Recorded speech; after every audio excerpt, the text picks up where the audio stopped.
Muy bien, vamos a resumir lo que hemos estudiado a lo largo de esta clase, que son técnicas de visualización de datos. ¿Qué pasa? Sucede que nosotros tenemos, eh, cuando hacemos un estudio estadístico, tenemos usualmente grandes volúmenes de datos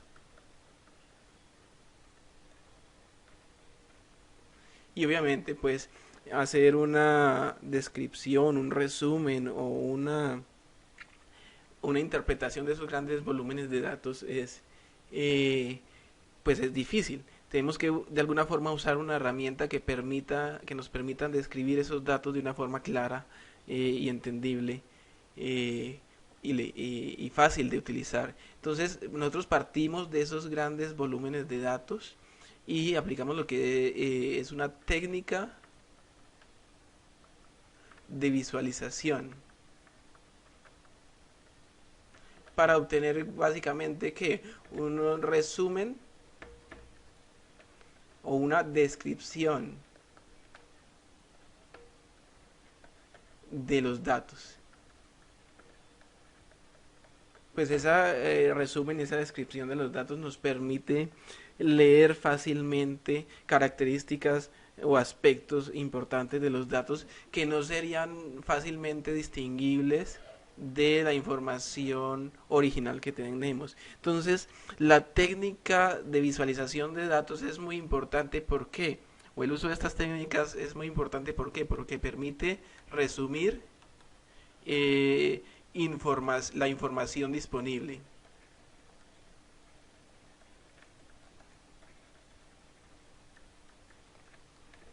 Permite también, básicamente, facilitar la interpretación.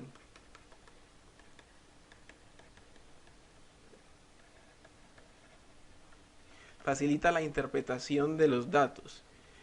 Esto es bien importante porque a la larga es lo que queremos eh, eh, obtener, básicamente. Es decir, saber qué nos están contando los datos y qué es interesante acerca de esos datos. Esta facilidad de la interpretación de los datos se da porque eh, pues podemos esta técnica de visualización de datos nos permite describir con claridad qué está sucediendo con esos datos. ¿De acuerdo? Otro elemento importante de las técnicas de visualización de datos es que permite descubrir. Esto es quizás lo más importante. Permite descubrir que, pues, patrones que se encuentran dentro de los datos, tendencias, relaciones entre los datos o entre las variables de los datos, entre otros aspectos, ¿de acuerdo? Por eso son de gran utilidad esas técnicas de visualización de datos. Muy bien. Las técnicas de visualización de datos, pues son básicamente dos tipos.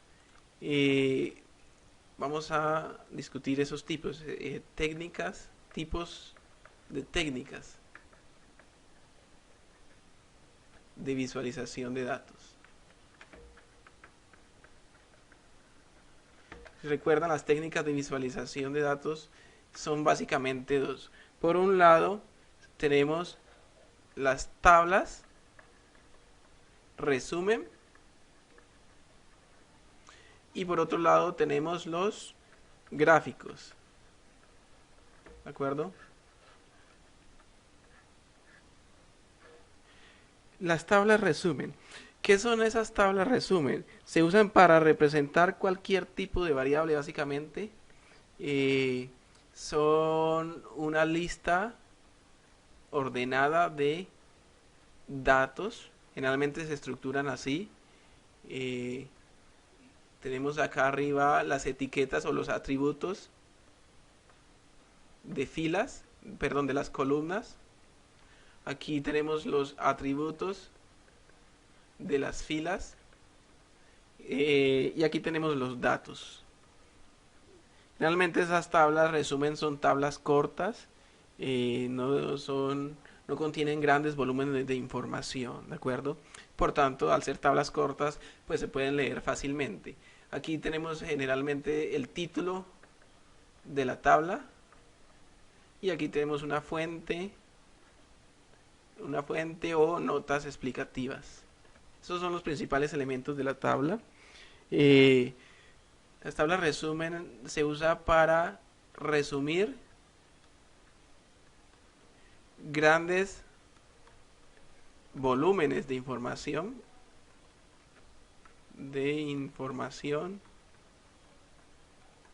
en una tabla pequeña. ¿De acuerdo? En una tabla pequeña. Tenemos que distinguir dos aspectos. Existen lo que llamamos tablas grandes y existe también lo que llamamos tablas pequeñas o de resumen.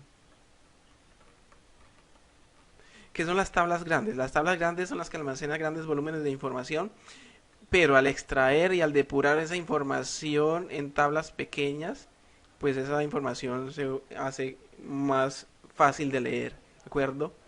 En este caso, en esta clase, a nosotros nos interesa básicamente el uso de tablas pequeñas o de resumen. Más adelante, en las otras clases, analizaremos cómo podemos depurar o preprocesar la información contenida en tablas grandes para convertir esa información de las tablas grandes en información resumida dentro de tablas pequeñas o ya sea dentro de gráficos. Eh, Sin embargo, el interés de esta clase es el uso de tablas pequeñas. ¿Qué otros aspectos de las tablas son importantes? Las tablas son importantes porque, como ya dijimos, permiten gran flexibilidad. ¿De acuerdo? Permiten gran flexibilidad en el sentido de que pueden usarse para representar cualquier tipo de dato.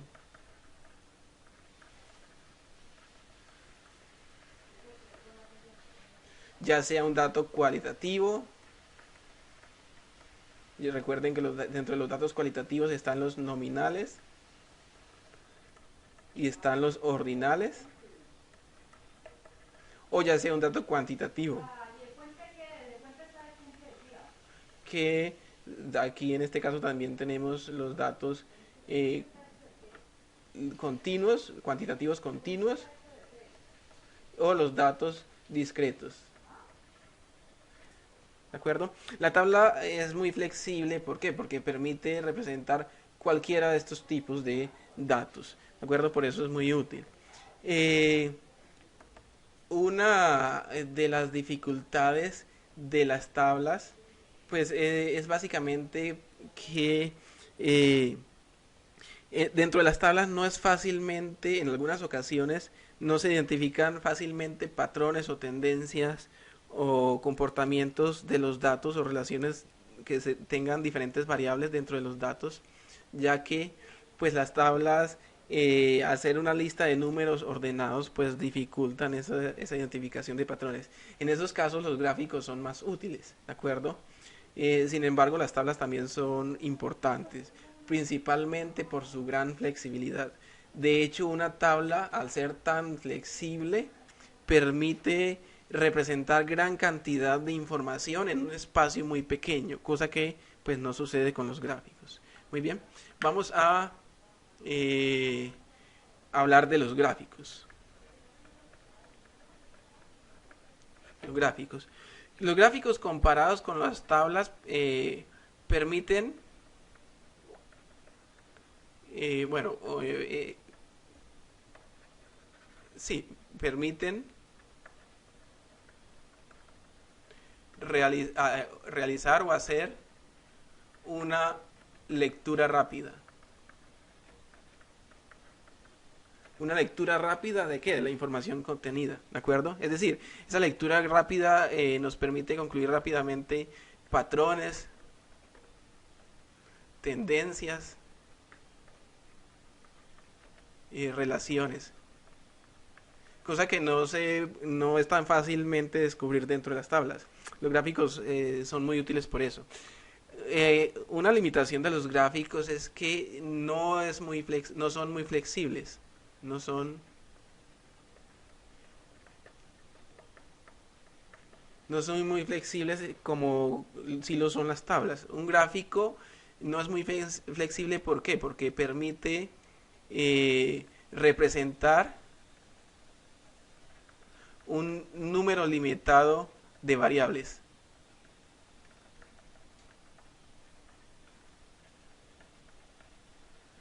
¿vale? El gráfico representa un número limitado de variables, pues, que es pequeño si lo comparamos con el de las tablas, el número de variables que puede representarse en las tablas. Vemos entonces que cada tipo de técnica tiene sus pros y sus contras, ¿no? Y dependiendo de la situación y de la información que queramos mostrar, alguna de esas técnicas será más importante que la otra y será la que debamos usar. ¿De acuerdo? Recordando un poco los elementos de un gráfico, básicamente el gráfico se representa usando el plano cartesiano. Aquí está el eje X y el eje Y, usualmente, pero no necesariamente. Hay algunos gráficos que no requieren de los ejes, ¿de acuerdo? Eh, Sin embargo, pues la mayoría de los gráficos usan los ejes. El gráfico también contiene lo que llamamos un título del gráfico. El gráfico contiene una leyenda, que es un elemento descriptivo acerca de los datos. Por ejemplo, aquí tenemos un gráfico de barras, eh, digamos, unas barras apiladas. eh, y bueno, y la leyenda cuenta básicamente qué significa cada una de esas barras. Por ejemplo, las barras oscuras representan algo y las barras claras representan otra cosa, ¿de acuerdo? Eso es un elemento de los gráficos. Los gráficos también tienen la fuente o notas explicativas. ¿Listo? Esos son los elementos básicos de un gráfico. Y bueno, ¿qué permite el gráfico? El gráfico permite representar los datos usando elementos gráficos.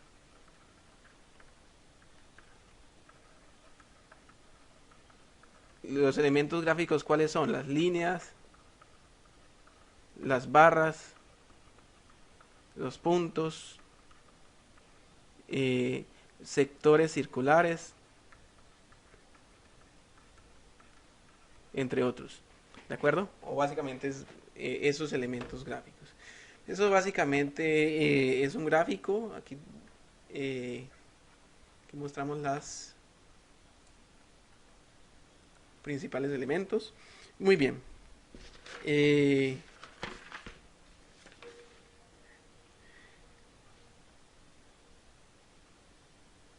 Finalidades del gráfico.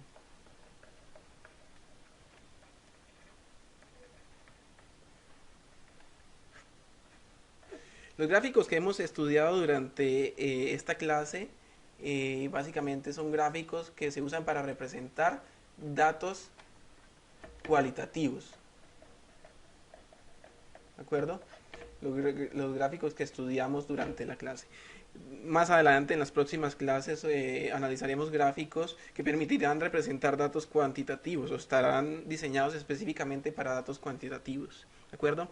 Dentro de esos datos cualitativos, básicamente la finalidad de usar gráficos va enfocado hacia dos vías. Por un lado, hacer comparaciones.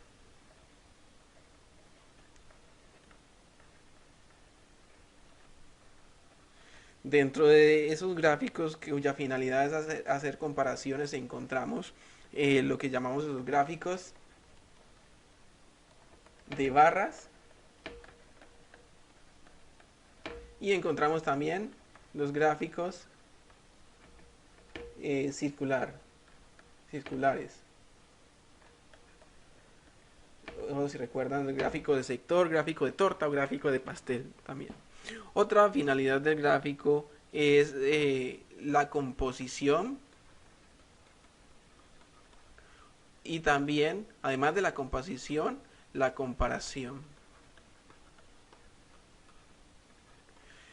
¿Qué es la composición? La composición en un gráfico hace referencia a que el gráfico está incluyendo o permite analizar más de una sola variable.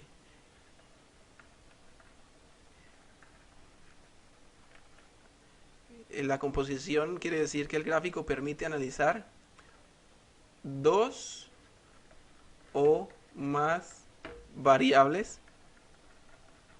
de interés, ¿de acuerdo? O esa composición también la podemos interpretar como el gráfico incluye varios elementos, ya sea como por ejemplo barras o líneas, o ya sea otra composición otro tipo de composición de elementos. Si recuerdan, por ejemplo, el gráfico de Pareto, es un gráfico de composición porque mezcla dos elementos visuales. Uno son las barras y otras son las líneas. Las barras, recuerdan, las barras permiten representar la frecuencia relativa y las líneas permiten representar el porcentaje acumulado de esas frecuencias relativas. ¿De acuerdo? Por eso también lo llamamos de composición. Los gráficos que estudiamos cuya finalidad es composición y comparación son el gráfico de barras. En este caso, los gráficos de barras que se utilizan para composición son barras apiladas, básicamente barras apiladas al 100%, si recuerdan, y barras agrupadas. Barras agrupadas. Otro gráfico que analizamos cuya finalidad es de composición o comparación es el gráfico de Pareto, como ya los mencioné. El gráfico de Pareto. Bien. Bien, eso básicamente concluye la clase. Bueno.